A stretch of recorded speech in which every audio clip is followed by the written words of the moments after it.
posaďte. Tak, tady u mě budete strašně rychle nalíčená a učešu vám i rychle vlasy, abyste mohla pokračovat dál na svojí cestě. Pořád stále krásná, jo? Tak. A vy jste přijela dostavníkem anebo vlakem? Dostavníkem, že no, jde to poznat. A určitě na sobě máte dost prachu z těch prérií, takže já si vás jenom hezky opráším, jo?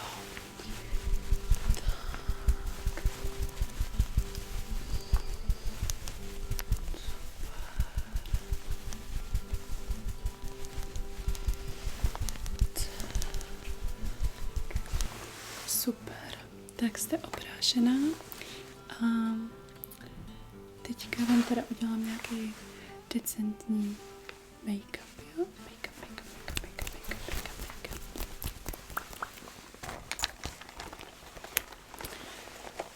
Tak a dala bych vám nejdřív pudr.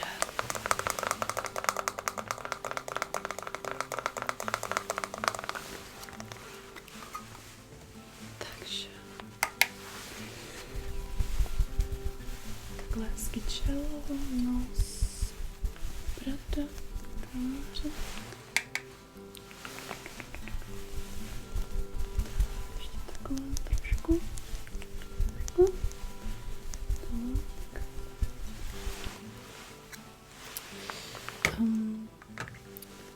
Tvářenku.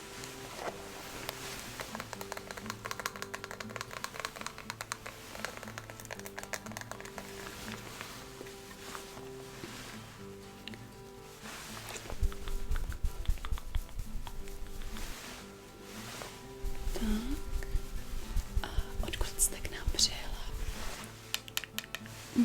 Z Chicaga. Pláně to musela být hodně dlouhá cesta. Dostavníkem. Tak, teďka vám dám bronzer. Ten je tady u nás hodně používaný. Bronzer.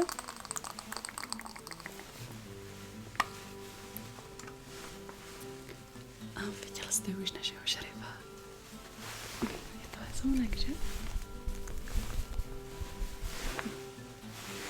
No, občas k nám přijedou nějaký banditi, ale šerif je tady hodně rychle srovná a je klid, jo, takže jsme tady jako v bezpečí.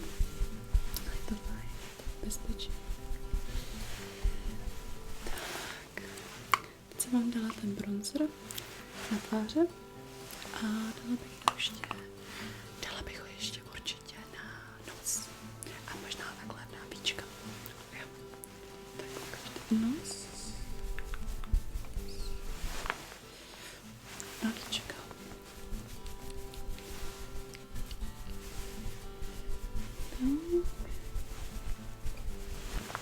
Super.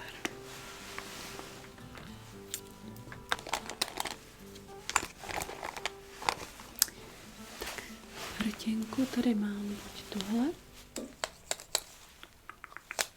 hrtěnku, nebo pak ještě tento lesk. Lesk.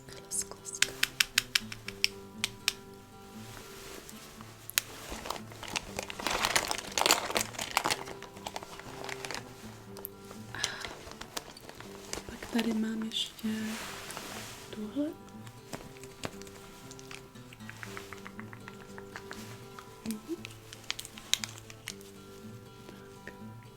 Tuhle? Dobře.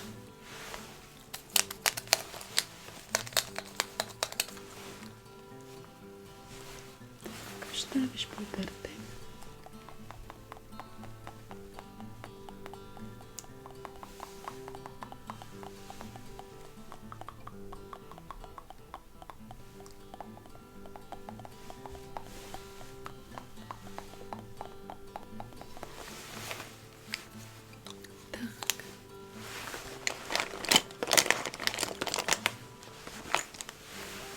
Řasenku.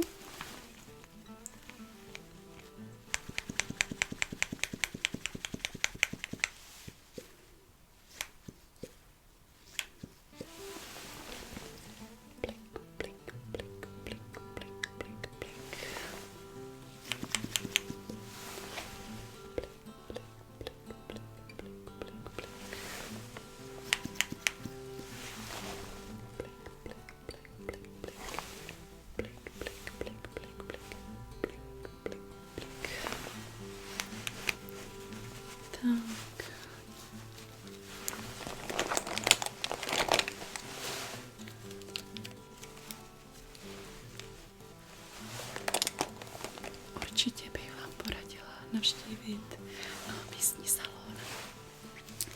Podávají se zde výborné nealko drinky. A já bych tam klidně zašla s vámi a můžeme ochutnat. Budete chtít i nějakou decentní linku, takhle na oči, bílou.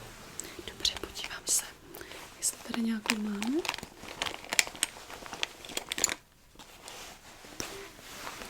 No, ta je černá, tak to nic.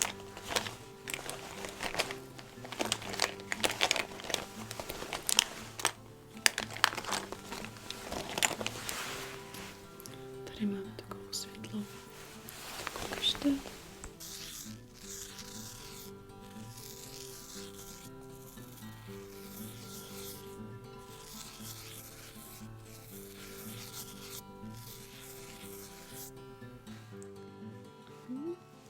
Vypadá to krásně.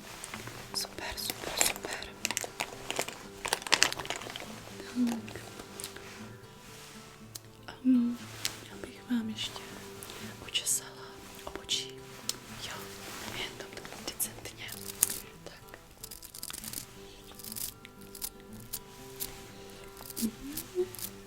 Takhle to v pohodě. Super.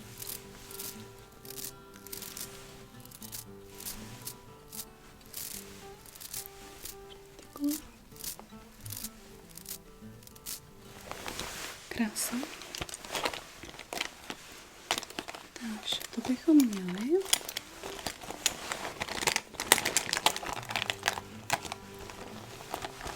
Tak.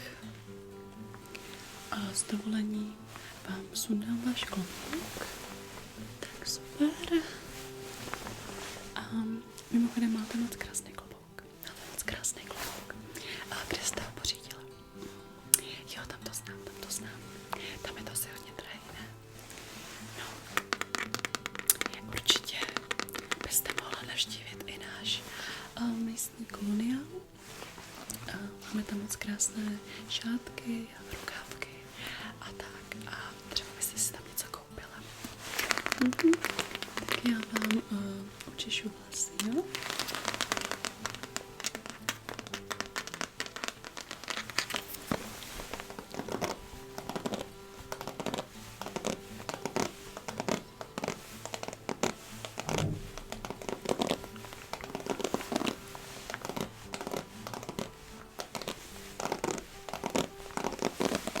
Máte krásné vlasy. Krásné vlasy.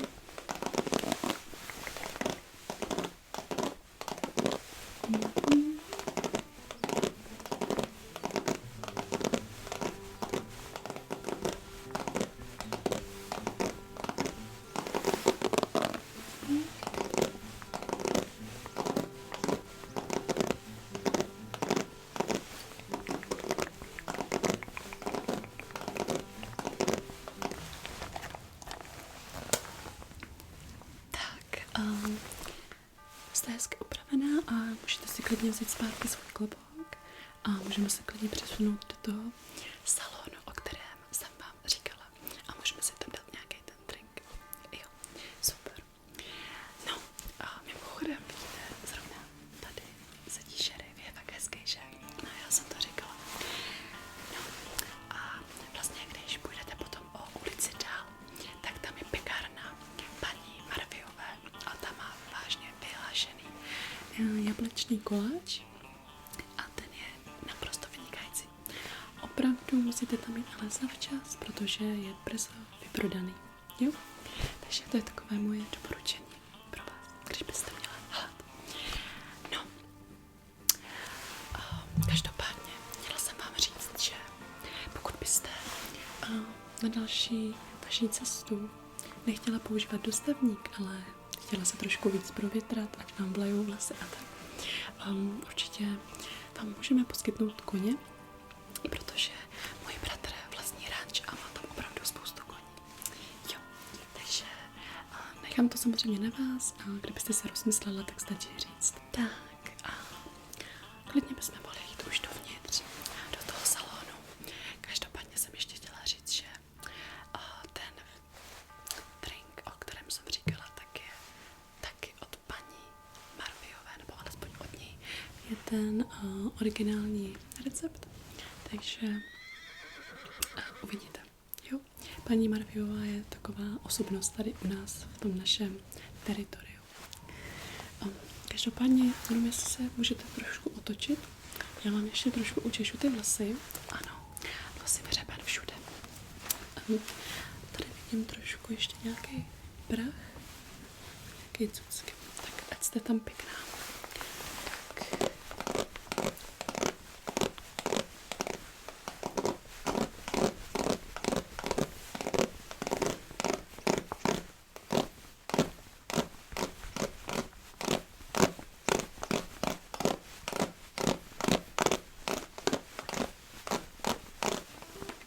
Tak, to máme.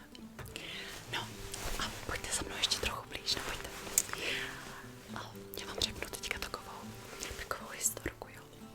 A tady se traduje, že skupina banditů zde unášejí půvabné ženy. Ano, takže se nenechte zlákat nějakýma sladkýma řetičkama. A všechno to je jenom hra. Ano, traduje se, že ženám vypráví o ztraceném pokladu a o rychlém vydělku peněz. A spoustu žen na to bohužel skočilo.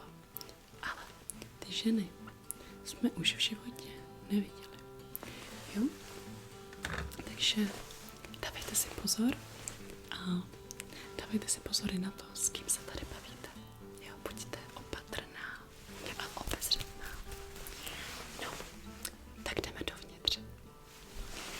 Tak, můžeme si třeba sednout tady? Super. Já se tady znám s majitelem moc dobře, my jsme v podstatě takový sousedi. Takže dovolil, že si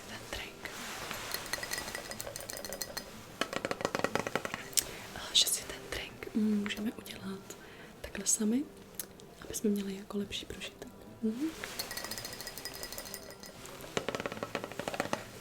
Takže patří tam taková základní ingredience, nebudu to tady ale jmenovat, protože je to opravdu tajný recept, tak trochu jako je takový veřejný tajemství, víte, ale paní Marviová se nepřeje, aby se to zde říkalo návštěvníkům. Takže máme takhle sklenici. Už jste něco takového někdy zažila? Ještě ne. Tak dneska si to vyzkoušíte, jo? Tak a jdeme na to.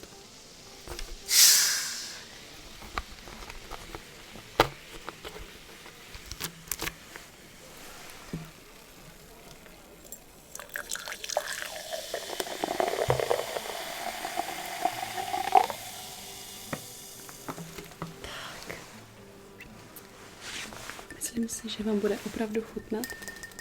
Je to výborný nealkodrink, takže se pak nebudete muset bát jít na toho koně, pokud ho budete teda chtít. Ten ranč je asi jenom 20 kilometrů, tam bychom dojeli tím dostavníkem.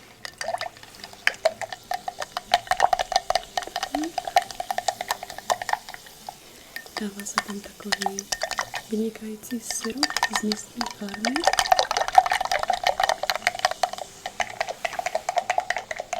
Jdeme ochutnat.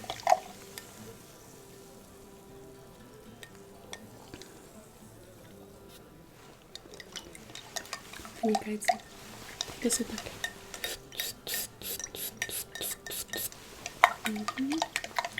Chutná, že? Tak. A ona je škoda, že spoustu lidí to nevyužije, že si to spoustu lidí nedá tento drink, protože je nealko. A tady se opravdu jako pije ve velkým, je tady samý alkohol, jak sama vidíte. jsou tady různí žebráci, pak se nechodí ty banditi, ale opravdu tady nebývají moc dlouho, protože šerif je vždycky dostane rychle pryč. No. Můžu vám teda udělat rovnou celý drink. Chutnalo vám to. Super. Takže já vám ho dodělám.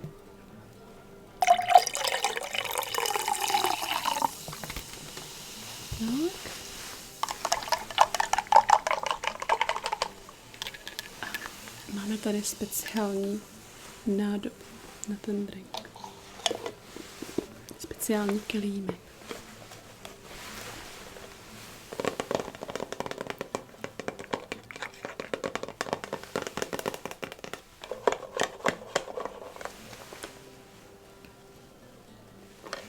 To vynikající.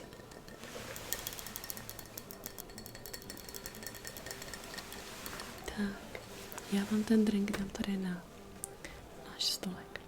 A když se podíváte takhle kousek za mě, tak vy si vidíte ten prostřední zelený stůl, tak tam se dějí opravdu ti nejhorší banditi. To jsou opravdu zloduši a s těma má občas problém i ten šerif. Takže být váma, tak se na ně ani moc nedívám. Oni jsou schopní přijít a můžou vám začít zase vykládat ty řeči o tom pokladu. Ale jak už víte, jsou to opravdu jenom báchorky. Jo? Nesmíte na tom letět. No, každopádně určitě asi řešíte ubytování, nebo máte v plánu ještě hnedka teďka večer jít dál? Já to chápu, máte za sebou dlouhou cestu, takže já vám můžu poskytnout ubytování. Tam, kde jsem vás líčila, máme volné pokoje, tam se můžete vyspat a ráno bychom mohli společně odjet dostavníkem nebo klidně vlakem těch 20 kilometrů na ten ranč k tomu mému bratru, který